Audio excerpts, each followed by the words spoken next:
இயேசு கிறிஸ்துவின் இன்ப இனிய நாமத்தில் வாழ்த்துகிறோம். இன்றைய வேத வசனம், ஒன்றையும் வாதினாலாவது வீண் பெருமையினாலாவது செய்யாமல் மனத்தாழ்மையினாலே ஒருவரை ஒருவர் தங்களிலும் மேன்மையானவர்களாக எண்ண கடவீர்கள். பிலிப்பியர் 2 அதிகாரம் 3 Today's Bible verse.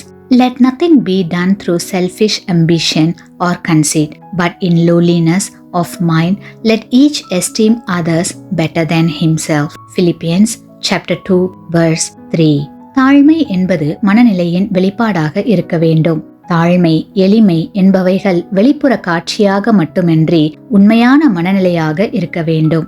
அவ்வாறு இருந்தால் பிறருடைய வாழ்க்கையை தன் வாழ்க்கையோடு ஒப்பிட்டு பார்த்து அவர்களை இழிவாகவும் தன்னை உயர்வாகவும் கருதக்கூடாது. மற்றவர்களை காட்டிலும் தன்னிடத்தில் பாராட்டக்கூடிய உயர் குணங்கள் இருப்பினும் தன்னை தாழ்த்தி பிறரிடத்தில் குறைகள் இருந்தாலும் அவர்களை மேன்மையாக கருத வேண்டும். ஏனெனில் அவர்களுக்காகவும் இயேசு கிறிஸ்து சிலுவையில் மரித்தாரல்லவா. ஆமேன்.